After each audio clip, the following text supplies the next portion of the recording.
Les communistes toulousains sont en colère. 15% d'augmentation d'impôts, 10% de baisse aux associations, l'arrêt de la gratuité des cantines, la fermeture des piscines. Ils appellent aujourd'hui la population à dire stop aux mesures annoncées et décidées par Jean-Luc Moudingue, mesures jugées profondément injustes. Et Jean-Luc Moudingue, en augmentant de 15% les impôts, met de côté 30 à 37 millions d'euros par an, beaucoup plus que la baisse des dotations d'État qui est de 12 millions d'euros. Donc à quoi va servir cet argent? Ça nous paraît incroyable d'obliger les Toulousains à des séries de mesures d'économie qui sont prévues sur 6 ans. Moi, je ne sais pas ce qui va se passer dans 1 an ou 2 ans. Donc on pouvait avoir une gestion annuelle du budget, ce qui aurait été normal au vu des efforts consentis et demandés aux Toulousains.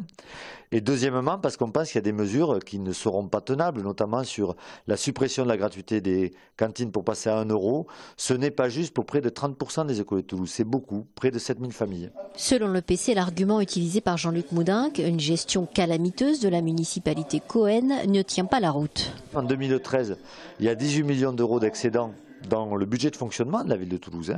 Et on sait tous que c'est Jean-Luc Moudingue accuse dans le fonctionnement une dérive. Donc en 2013, ce n'était pas le cas. On verra en 2014.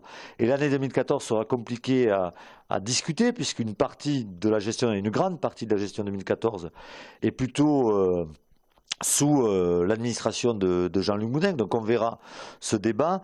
Mais on voit bien que la ville de Toulouse a plutôt investi, a plutôt développé des services et n'a pas été mise en faillite. La question de la sécurité, principal argument de campagne du candidat Moudingue, est également pointée du doigt par les communistes qui soulignent que près de 8 millions d'euros par an sont dédiés à la vidéosurveillance.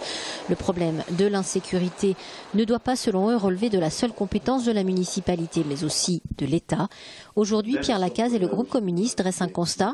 Trop de quartiers à l'abandon, trop de zones de non-droit. Selon le PC, Jean-Luc Moudingue casse le service public et le service de proximité.